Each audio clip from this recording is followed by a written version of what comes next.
하나님 말씀 열왕기하 23장 1절에서 9절까지 말씀입니다.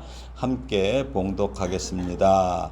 왕이 보내 유다와 예루살렘의 모든 장로를 자기에게로 모으고 이에 왕이 여호와의 성전에 올라가매 유다 모든 사람과 예루살렘 주민과 제사장들과 선지자들과 모든 백성이 노소를 막론하고 다 왕과 함께 한지라. 왕이 여호와의 성전 안에서 발견한 언약책의 모든 말씀을 읽어 무리의 귀에 들리고 왕이 단 위에 서서 여호와 앞에서 언약을 세우되 마음을 다하고 뜻을 다하여 여호와께 순종하고 그의 계명과 법도와 율례를 지켜 이 책에 기록된 이 언약의 말씀을 이루게 하리라 하매 백성이 다 그 언약을 따르기로 하니라.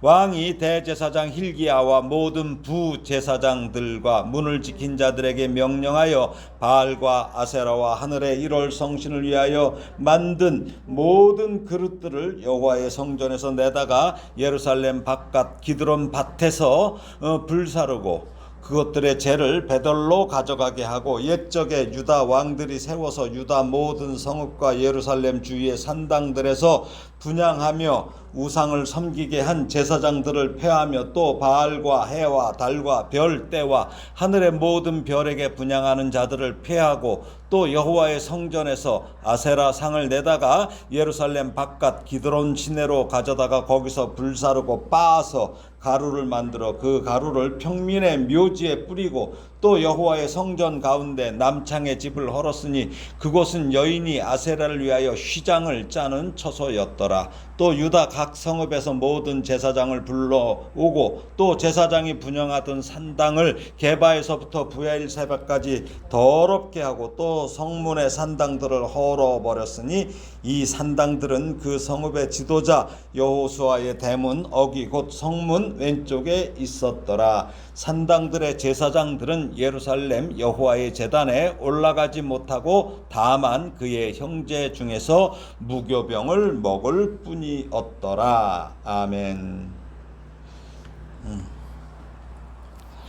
지금 이제 대통령 선거를 앞두고 후보들이 공약을 내걸고 표를 달라고 합니다. 후보들이 자기가 그들이 내건 공약대로 실천한다면 아마 우리나라는 이미 세계 초강대국이 됐을 것입니다.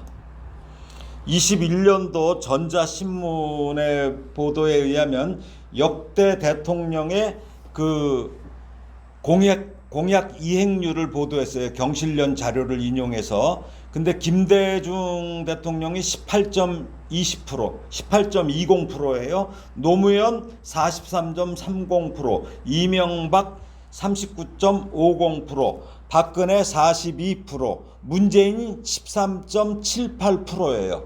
예. 그러니까 이들의 공약은 공적인 약속이 아니라 빌공짜를 써서 거짓 약속임을 증명한 거예요. 예. 그런데 오늘 본문에 요시야 왕은 어떻습니까?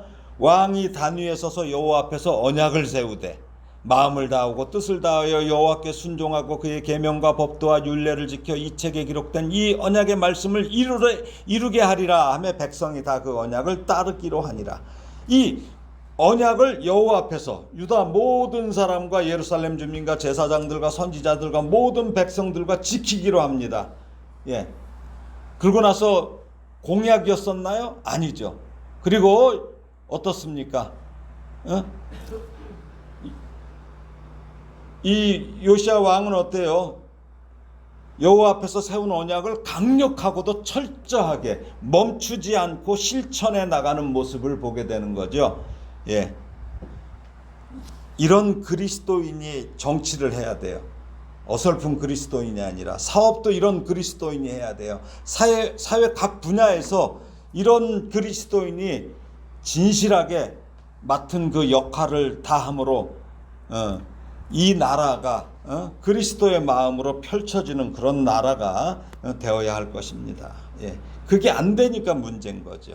자, 오늘 본문 1절에서 3절을 다시 읽겠습니다. 왕이 보내 유다와 예루살렘의 모든 장로를 자기에게로 모으고 이에 왕이 여호와의 성전에 올라가매 유다 모든 사람과 예루살렘 주민과 제사장들과 선지자들과 모든 백성이 노소를 막론하고 다 왕과 함께 한지라. 왕이 여호와의 성전 안에서 발견한 언약책의 모든 말씀을 읽어 무리의 귀에 들리고 왕이 단위에 서서 여호와 앞에서 언약을 세우되 마음을 다하고 뜻을 다하여 여호와께 순종하고 그의 계명과 법도와 율례를 지켜 이 책에 기록된 이 언약의 말씀을 이루게 하리라 하며 백성이 다 그 언약을 따르기로 하니라.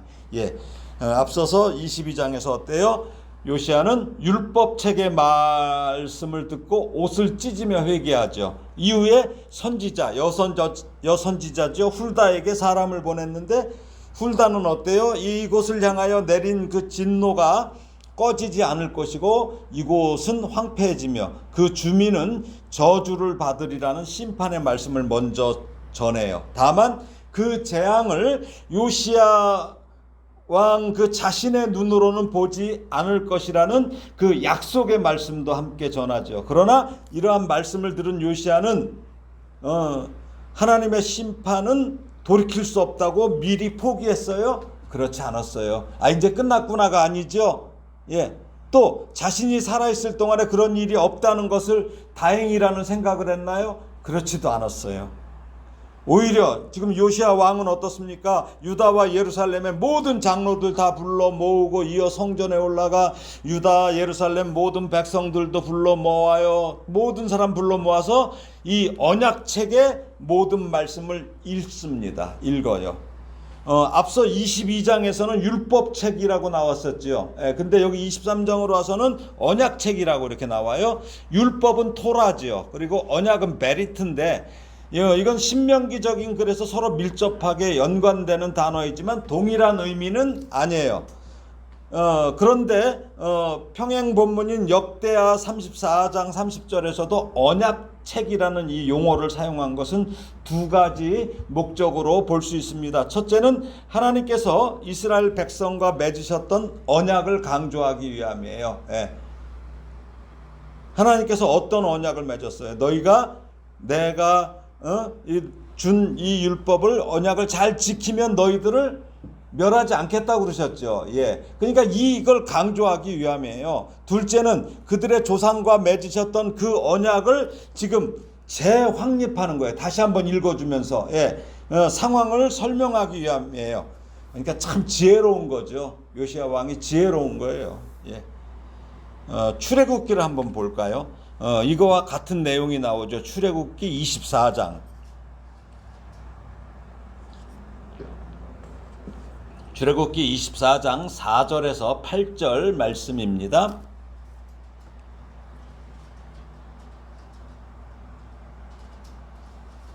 함께 읽겠습니다. 모세가 여호와의 모든 말씀을 기록하고 이른 아침에 일어나 산 아래에 제단을 쌓고 이스라엘 12지파대로 12기둥을 세우고 이스라엘 자손의 청년들을 보내어 여호와께 소로 번제와 화목제를 드리게 하고 모세가 피를 가지고 반은 여러 양푼에 담고 반은 제단에 뿌리고 언약서를 가져다가 백성에게 낭독하여 듣게 하니 그들이 이르되 여호와의 모든 말씀을 우리가 준행하리이다. 모세가 그 피를 가지고 백성에게 뿌리며 이르되 이는 여호와께서 이 모든 말씀에 대하여 너희와 세우신 언약의 피니라. 어때요? 여기 7절에 보면 백성들이 여호와의 모든 말씀을 우리가 준행하리이다 하죠. 그러니까 지금 열왕기하 23장하고 비슷하죠. 내용이 비슷해요. 그러니까 요시야는 지금 이 부분을 얘기하는 거예요. 그러니까 요시야는 그들의 조상 모세가 하나님께 받은 언약의 말씀을 백성에게 낭독하여 듣게 한 후에 백성들이 여호와의 모든 말씀을 우리가 준행하리이다 하고 언약했던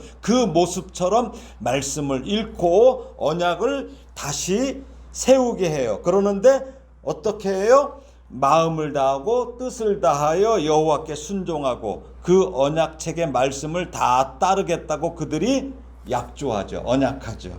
그렇습니다. 여호와의 말씀을 어떻게 해야 돼요? 마음을 다해야 돼요. 마음을 다는 얼만큼의 몇 프로예요? 100%죠. 뜻도 다해야 돼요. 100%예요. 근데 이것은 어때요? 강요가 아니에요. 자발적인 순종으로 행한다는 의미예요. 좀 아까도 말씀드린 90%가 아니에요. 100%가 다 하는 거예요. 다. 즉 순종은 마음과 뜻을 다할 때, 100% 다할 때 온전한 순종이 되는 것입니다. 정말 어떤 사람이 지도자가 되는가가 매우 중요하다는 사실을 오늘 요시야를 보면 새삼 느끼게 됩니다. 그러니까 나라의 지도자는 이런 요시야와 같은 하나님과 백성 앞에 신실한 사람이 돼야지 그 나라에 소망이 있습니다. 유다의 개혁은 요시야 이 왕의 개혁 의지가 확고했고 또 이 요시야가 강력하게 개혁을 추진했기에 가능할 수 있었어요. 의지가 확고하고 강력하게 추진해야 돼. 행해야 돼요. 의지만 있으면 안 되죠. 행해야 돼요. 그리고 또 왕과 백성들 사이에 있는 이 신하들이 충실했어요. 제사장과 부제사장들과 쭉 있잖아요. 그렇죠? 선지자들과. 그러니까 결과가 좋았다고 생각됩니다. 국가나 교회도 이런 모습이어야 돼요. 이런 모습이 돼야 돼요. 이렇게 일치가 돼야 돼요. 그래서 예수님께서는 어떻습니까? 교회의 연합과 일치를 위해서 요한복음 17장이 대제사장의 기도지요. 거기서 11절에 보면 우리와 같이 그들도 하나가 되게 하옵소서라고 기도하신 내용을 우리는 기억해야 돼요. 그렇게 하나가 돼야 되는 거예요. 나와 같이가 아니라 예수 그리스도의 그 머리가 되는 그 앞에서. 고린도전서 12장 27절은 뭐라고 말씀합니까? 너희는 그리스도의 몸이요 지체의 각 부분이라. 이 말씀처럼 기능은 달라요. 지체의 각 부분이니까. 그렇지만 머리가 되신 예수 그리스도의 뜻에 이 교회의 지체들은 마음을 다하고 뜻을 다하며 협력하여 조화로운 한 몸을 이루어야 할 것입니다. 이게 안 되니까 문제가 생기는 거예요. 아픈 거죠. 자, 오늘 본문 4절 5절을 다시 읽겠습니다. 시작. 왕이 대제사장 hil기야와 모든 부제사장들과 문을 지킨 자들에게 명령하여 바알과 아세라와 하늘의 일월 성신을 위하여 만든 모든 그릇들을 여호와의 성전에서 내다가 예루살렘 바깥 기드론 밭에서 불사르고 그것들의 재를 베델로 가져가게 하고 옛적에 유다 왕들이 세워서 유다 모든 성읍과 예루살렘 주위의 산당들에서 분향하며 우상을 섬기게 한 제사장들을 패하며 또 바알과 해와 달과 별대와 하늘의 모든 별에게 분향하는 자들을 패하고. 왕과 백성들이 여호와 앞에서 언약을 했죠. 언약을 한 이후에 요시야는 즉시 개혁을 실행하는 거예요. 바로. 언약만 하고서 실행 안 하면 안 되죠. 부제사장은 대제사장은 아니겠죠. 그러니까 대제사장과 구별되는 어린 제사장이나 이제 초임들, 우리로 얘기하면 새끼 목사죠.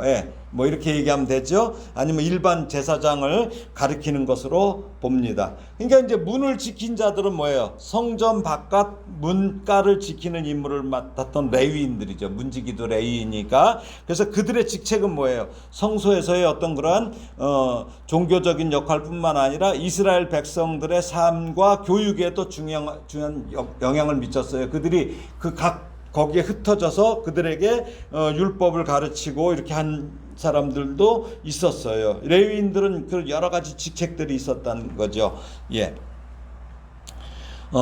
이스라엘 백성들의 삶을 돕고 율법을 통해 하나님의 말씀을 따르게 함으로써 하나님의 뜻을 이루는데 그들이 기여를 했던 것이죠. 이제 그들은 요시야 왕을 도와서 이스라엘에서 가장 바쁜 지금 활동을 하게 됐어요. 얼마나 신날까. 이런 일을 해야 되는데. 근데 4절을 보면은 이 요시야의 이 종교개혁은 어디서부터 시작돼요? 여호와의 성전에서부터 시작돼요. 요시야의 개혁은 성전의 정화에서부터 시작된 거예요. 성전 정화. 성전이 어떤 곳이에요? 이 당시에 구약의 성전은 여호와가 임재하는 곳이죠. 그런데 영적으로 부정한 것들, 우상과 우상을 섬기는 것과 관련된 기구들이 그 안에 꽉 있으니까 어떻게 돼요? 문제가 되죠. 그러니까 그런 것들로부터 거룩하게 지켜져야 되니까 그걸 다 내버려야 되겠죠. 내버리는 것으로 끊지 않죠. 하나님이 어떤 분이에요? 그런 부정한 것들과 함께 하실 수 없는 분이잖아요. 그래서 모세는 시내산에서 어떻습니까? 하나님께서 임재하실 때 백성들에게 뭘 명령해요? 성결케 하라고 명령하거든요. 예, 성결해야 돼요. 예수님께서는 또 요한복음 보니까 제일 먼저 하신 게 성전 정화지요. 예, 성전에서 장사하고 뭐 이런 것들 막 채찍으로 쫓아내시잖아요. 뒤집어 엎고. 예. 여호와 하나님은 진리이신 유일한 창조주시잖아요. 그러니까 하나님이 임재하시기 위해서 택하신 성전도 존귀하게 여겨야 되겠죠. 근데 그곳이 엉망이 됐다는 거죠. 예수님께서도 어때요? 그러고 나서 이제 부활하시고 승천하신 후 우리에게 보내신 성령님께서 우리 성도들의 어디에 계셔요? 우리 속에 내주하시죠. 예, 그렇기 때문에 성도가 뭐가 돼요? 하나님의 성전이 되는 거죠. 그러므로 성도는 얼마나 귀한 존재인지 몰라요. 아이, 하나님이 여기 계시는데 얼마나 귀한 존재예요. 예? 그러니까 왕 같은 제사장이 될 수 있는 거예요. 응?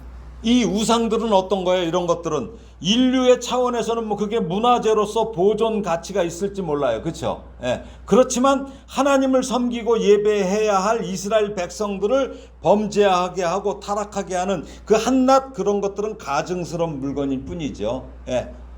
그래서 요시야는 그것들을 확실히 척결합니다. 요시야가 우상들을 불사르고 또 그 불사른 재를 어디로 가져가요? 베델로 가져가게 했다고 하죠. 베델. 그 이유가 뭘까요? 베델로 가져갔어요.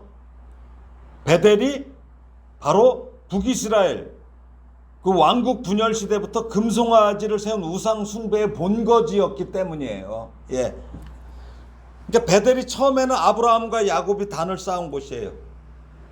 그렇지만 북왕국이 되고 나서 여로보암 1세가 금송아지를 세움으로 우상숭배의 중심지가 됐고 그 이후에도 계속 우상숭배가 성행했던 곳이에요. 그래서 요시야가 베델로 우상들의 재를 가져간 것은 우상숭배의 본거지를 완전히 무너뜨리고 이제 우상숭배가 끝났다는 것을 상징적으로 보여주는 거예요. 그리고 베델을 더 이상 우상숭배의 중심지로 삼지 못하도록 한 것입니다. 그러니까 요시야 왕의 종교개혁은 우상숭배를 제거하고 하나님만을 섬기는 유일신앙으로 회복하고자 하는 그러한 열망이었어요. 참 순수하죠. 예, 그리고 유다 왕들이 세운 성읍과 예루살렘 주위의 산당들에서 분향하며 이 우상을 섬긴 제사장들과 그 우상을 섬기는 자들을 다 폐해요. 예. 이들은 바알과 아세라의 선지자와는 구분돼요. 이들은 레위인이에요. 레위인. 예, 이들은 레위인으로 보여요. 이 자들은 곳곳의 성읍과 예루살렘 주위의 산당에서 하나님을 섬기는 여호와를 섬기는 신앙을 지키지 못하고 변질된 자들이었던 거예요. 예. 그래서 어떻게 해요? 지역사회와 또 연결된 지방의 뭐 바알 1월 성신에게 분향하는 자들도 모두 다 폐하는 거예요. 그러니까 지금까지의 기록만 봐도 어떻습니까? 이 남유다가 북이스라엘과 전혀 다를 것이 없지요. 이렇게 타락했어요.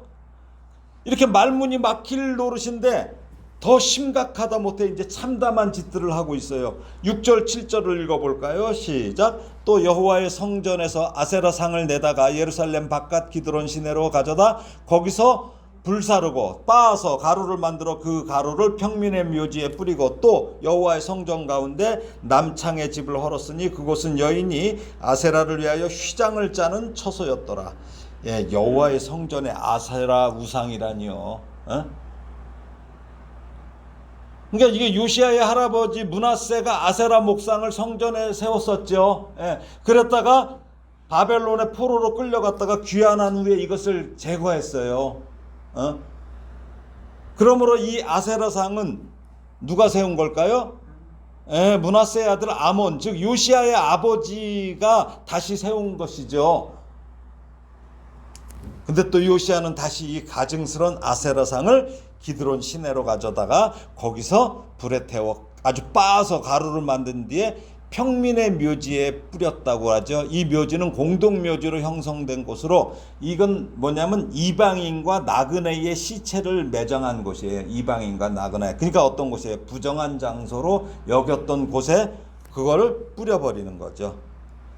아세라상의 가루를 이 평민의 묘지에 뿌린 것은 그 아세라상의 영향력이 이제 완전히 소멸되었다. 이것을 보여주고 이 가증스러운 행위가 종식되기를 바라는 상징적인 그런 행위로서 이스라엘 백성들이 이제 이방의 이 우상 숭배에서 벗어나 오직 여호와 하나님만 숭배하도록 예배하도록 하기 위한 강한 메시지였어요. 어느 나라든지 그래요. 나라가 망하려면 확실히 드러나는 것이 성적인 타락입니다. 남유다 역시 이 성적인 타락이 얼마나 극심했는지 다른 것도 아닌 여호와의 성전 가운데 남창의 집이 있었다고 그러잖아요. 그렇죠? 얼마나 극심하면. 그곳은 뭐예요? 남창의 집은 아세라를 위하여 여인이 휘장을 짜는 그 처소로 사용됐는데, 이것은 우상 숭배 의식 때 남자 사제와 여자 사제가 성전 가운데서 성관계를 했는데, 이런 의식에 필요한 재료들을 만들어내는 곳이에요. 그러니까 이게 남창은 풍요를 비는 우상 숭배 의식으로 성행위를 하는 일에 바쳐진 남자예요. 근데 요시야 왕은 그 모든 것을 폐해요. 그 폐하면서 얼마나 마음이 슬펐을까요? 이 나라가 이렇게까지 된 거, 그 말씀을 보고 옷을 찢으며 그 슬퍼했던 마음이, 이런 걸 보면서 얼마나 그랬을까요?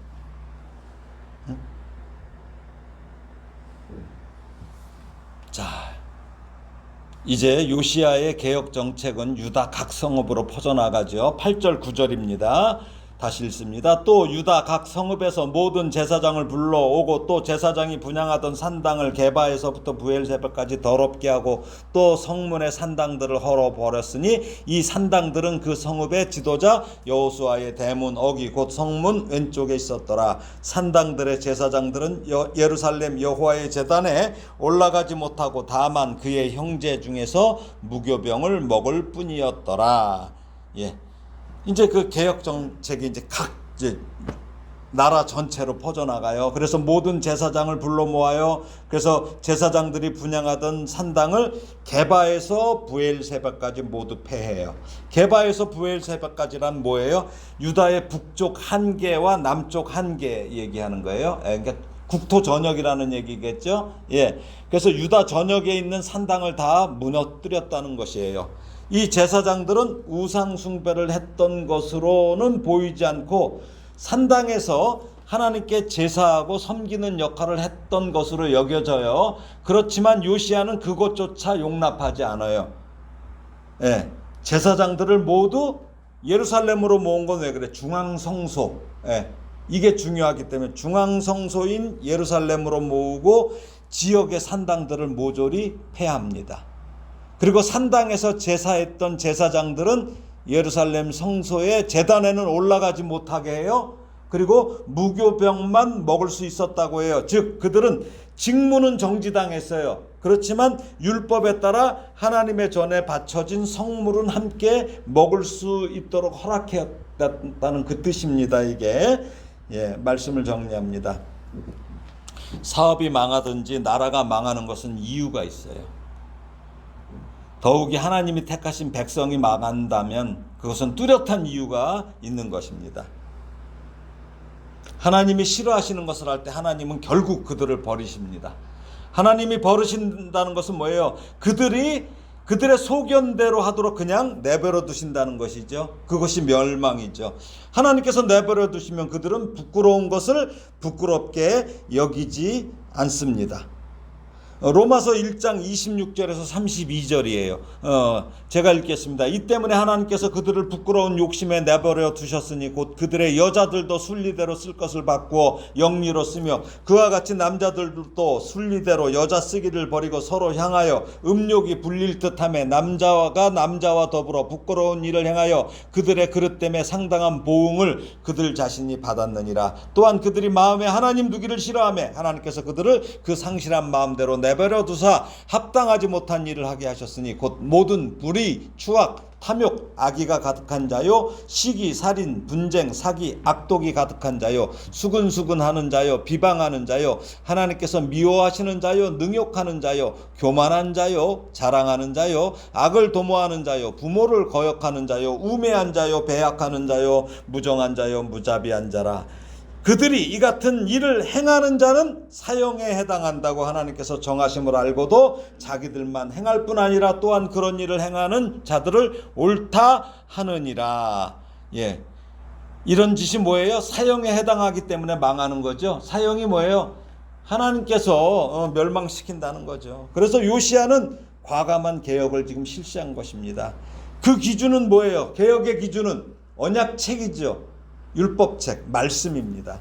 그러니까 우리가 개혁이고 뭘 하더라도 말씀에 근거한 개혁이라야만 실패하지 않습니다. 저와 여러분도 말씀에 근거한 개혁이